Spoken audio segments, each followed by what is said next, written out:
Hey guys, and welcome back to Devil Dagger here in Gnomoria.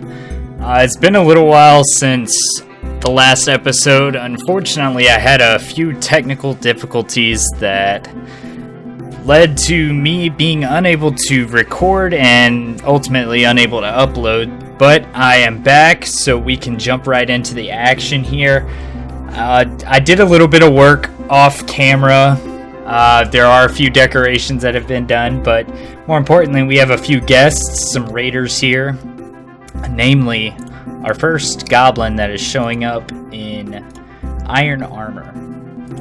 Now, what this means is that the goblins are actually showing up with equipment that is better than our current equipment setup, as we're only equipped with bronze weapons and armor. So, with just one goblin, it's not that big of a deal. Honestly, we have two fully armored sentinels who have tower shields who are taunting the goblins. It's not going to be that big of a deal. Not to mention, these raiders are running out way far in front of their goblin brethren and their ogre bodyguards. So they'll probably get to the door first, and if I can actually time it right, I can kill the raiders before these bodyguards ever get to our front gate, and they'll just wander off the map because their sole purpose in life is to guard these raiders. And when those raiders go down, they're like, you know what, we probably don't need to attack this kingdom. I mean, if they took the raiders, we don't have anybody to haul any of the goods back. So let's see how this battle turns out, and then I will walk you guys through some of the changes that I made off camera. Go ahead and let all those be spotted. Yes, I see them. Thank you. Yes. Okay, it looks like our sentinels are trying to walk out. So we will go ahead and sound the alarm down here. If I can click correctly. Sound the alarm if you would be so kind, and then go up here and click on this raider, and we're going to tell both squadrons to come out here and just annihilate him. Hopefully we can actually wipe them out before the bodyguards actually show up, because then we just get the ability to kill the goblins without actually having to suffer any damage whatsoever. So go ahead and keep it on slow speed, and like I said, see, these two bodyguards are like, nope. They wiped those raiders out way too quick. Now, this one ogre, he's kind of brave. But bravery does lead to some stupid decisions in life. So, just remember that, guys. The ogre is bleeding from his upper body. The ogre has an injured right leg, left foot, right arm, and left arm. That ultimately means that he's unable to move. He's unable to swing. And about the only thing he can do correctly is bite. So we can unpause and let's see exactly how long this battle lasts. He's actually taken a pretty good beating. I won't lie about that. The ogre actually did pretty well. Let's go down here to the kitchen and make some goblin and ogre sandwiches out of these guys. Alright,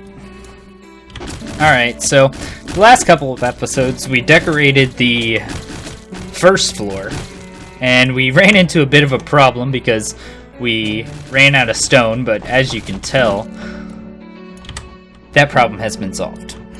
We have plenty of marble to go around. Now what that has allowed us to do is to completely tile this section here of our water pipes, and there's a little bit of curve going on here, and I'll explain that in just a minute. But underneath, we've already flooded this area here, and that's actually going to serve a very important purpose for us later. And sorry about that, guys. Apparently I forgot to turn the alarm off. So all of our gnomes are just kind of hanging out doing absolutely nothing because I forgot to sound the all clear signal.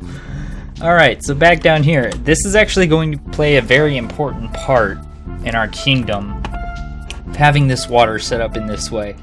Unfortunately, we don't have the necessary supplies to actually implement what I want to do, but what we're going to be doing is setting up some underground farms. And the way you have to set up underground farms in Gnomoria is you have to dig out an area underground that doesn't get any sunlight whatsoever, flood it remove the water, and then you will have what is called muddy dirt.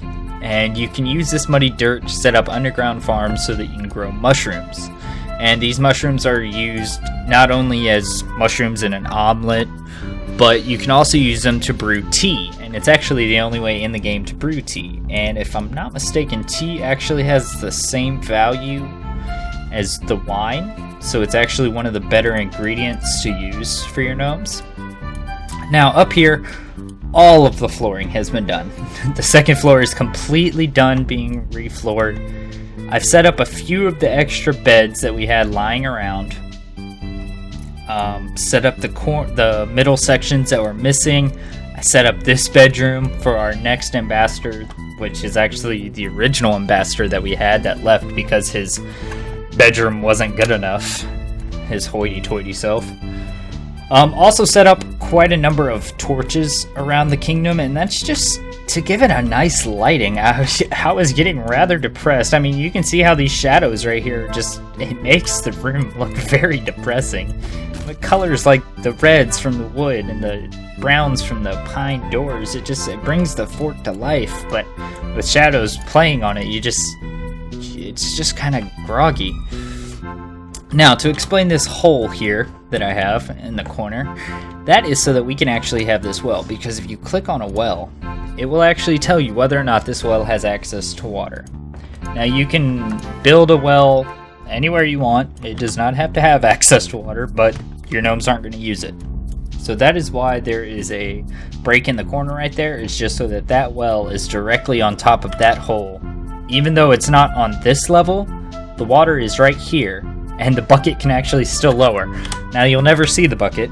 The bucket will never move. However, this is a game, and we do have to roleplay a little bit. So just understand that when you are setting up your wells.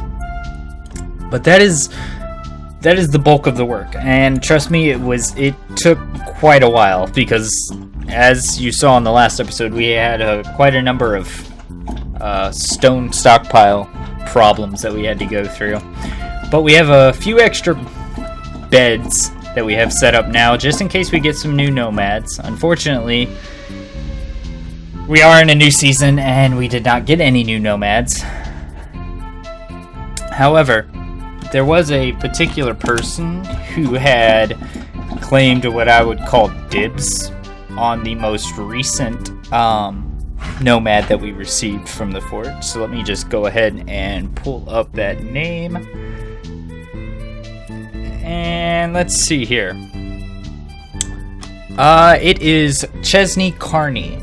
And Chesney Carney didn't put a specific name down, but considering that Chesney has put Icy Killer in parentheses on their YouTube name, I'm going to go ahead and use that, because that sounds like an absolutely terrifying name for a gnome. So, Bless was the most recent nomad, so Bless, you shall forever be known as Icy Killer. Now, Chesney Carney, if that is not the name you want, I do apologize. Just go ahead and drop me another comment down below, and I'll be happy to change it to your original name of Chesney Carney. It's just, I thought Icy Killer was much more terrifying. And as a farmer, you are more likely to be recruited into the military in case times do get hard. And sometimes they do, especially with goblins showing up in iron armor. Things are getting a little bit more hectic. Now let's go ahead and take a look. Our armor does not look like he's doing either as our weaponsmith. We have 38 bronze bars being created, so that's good. All of our stockpiles are being managed pretty well. We have quite a few idle gnomes. You can actually check how many idle gnomes you have. Right now we have 12 idle gnomes just chilling out in the Great Hall and doing absolutely nothing to be productive in society. Unfortunately, a good number of those gnomes are probably our farmers, and the reason for that is, as you can probably guess, crops don't grow in the winter. The trees don't grow, crops don't grow, nothing grows, and that's why when you start having a stockpile of yaks or a pasture full of yaks, things can get a little crazy, because if you increase this number of yaks way too high, you'll actually run through your stores of straw or wheat, as you can call it. quite quickly. You'll actually find yourself in a bit of a hard spot, because if your yaks can't find food or don't have access to food, they will leave. They will literally walk out of a door, through the gate, and off the map, and you'll never be able to stop them. The only thing you could possibly do to make them useful after they have decided to bolt on your kingdom is you can try and set up a butcher job to try and turn them into some kind of usable meat, because I can promise you, you are not pasturing them after they've made that decision. I've tried several times, never been able to tackle that task. But we are going to go ahead and go back to the Tormented Land and host their ambassador, and hopefully this ambassador finds his lodgings to be a little bit more pleasing this time, because it's quite frustrating that we lost that. What that is going to do is to send us a merchant from that city-state, and we are going to probably start looking at adding the other two animals that are available in the base game, which are emus and alpacas, I believe. It's either alpacas or llamas. I don't know why, but I always get those two confused. It's not just this game, that's a real life thing. If you ask me to identify the difference between an alpaca and a llama, I would not be able to. You can call that silly if you want, but I've never seen one in real life, and anytime somebody refers to them, I have the same mental image for both. Alright, well, enough about me and my weird quirks. Let's go ahead and get back to work. The flooring is done on the second floor, however, what we don't have are walls. We still have this dirt and stone ugly manifestation in the hallways, and unfortunately, because our kingdom worth is sitting at $84,000, or not dollars, but 84,000 gnome bucks or credits or gil or gold or what have you, I don't actually feel comfortable increasing the value of that. It will be particularly bad if goblins start showing up with steel, because steel against bronze, I can assure you, it will go terribly. Our gnomes will be outflanked, outgunned, whatever you want to call it. But during this winter season, I thought it would be a great idea to bring you guys back and do a little bit more work on our gatehouse, because unfortunately that had to be put on hold while we were trying to make the rest of the kingdom look as grand as this was. So what we can go ahead and do is, if I can remember exactly how this goes, just run this along here, set that all up. And unfortunately, this is a little bit of a painstaking process, because I don't exactly remember how all of these walls went. And if I'm not mistaken, they're actually not going to be able to get to those right now, so what we can do is set up a block floor. And before we do that, using this new function that was introduced in the 1.0 version, go ahead and pause the game, hit suspend job. We can suspend all of those, and what that's going to do is hold that job for us so we can know exactly where we need to lay down our flooring without actually interfering with it whatsoever. Go ahead and just lay that down. It did not work as I intended. It actually did replace the job. Huh. Well, that's a bit of a buzzkill. Alright. Well, that didn't work. You guys can learn from my mistakes, though. Alright. Go ahead and set these jobs back up, considering it decided it wanted to replace them for no apparent reason whatsoever. Go ahead and take these and hit resume, and they should get right to work on that. Go ahead and expand out the second layer of our gatehouse. We will be opening up the... Oh, we have a merchant from Rock Dirt. Awesome. Alright, go ahead and zoom back over here. Wow, he was really far away. Go ahead and move back over here to our gatehouse. And I've been thinking about how exactly I wanted the look of our gatehouse to be. And if you don't recall, we had some carved stones here that were kind of just the outside edges of our gatehouse, kind of just putting a little bit more emphasis on it, putting a little bit more grandeur to it. We have some decorative stone at what is currently the top. That's not going to be the top. We're not going to try and make it a huge gatehouse. It's simply just going to be a fortress to say, hey, this is where you're going to have to enter, and guess what? It's probably not going to go too well for you. Apparently, Windblaff is having some difficulties pathing to wherever he wants to get to. But it seems to have sorted itself out. That is something that still plagues this game, is your gnomes will periodically just make it so that they can't path somewhere. Unless, of course, you try and remove a ramp or something, and you can actually force your gnomes to not have a path, but that's a whole other story. But as a whole, the AI has improved drastically in terms of laying down walls and such. But it's doing pretty well. This new 4x speed is actually a godsend. It's making building jobs done way quicker. Alright, so we can now go ahead and tell them to deconstruct that. That will give them a whole new way in and out of here. They can come down here, go through there. And if I'm not mistaken, yeah, there actually is a stairwell right there. So we will go ahead and we need to set up a marble door, because this is a part of the gatehouse and we don't want people just entering willy-nilly here and there. Alright guys, well, I'm going to take a short break here and I will bring you back in just a few moments after I set up the rest of these designations to try and give you a little sneak peek of what things should look like. But see you in a sec. Hey guys, and welcome back. Alright, so this probably looks like a bit of a jumbled mess right now. And I do apologize for that. It's really just because that's the way the graphical interface of these yellow and green cubes work. But I'm going to try and go level by level and explain this to you, the logic behind this, to you guys. So this is the entryway. We want it to look very nice, very ornate, but at the same time very terrifying for our enemies. So we have our two statues here, a lot of decorations.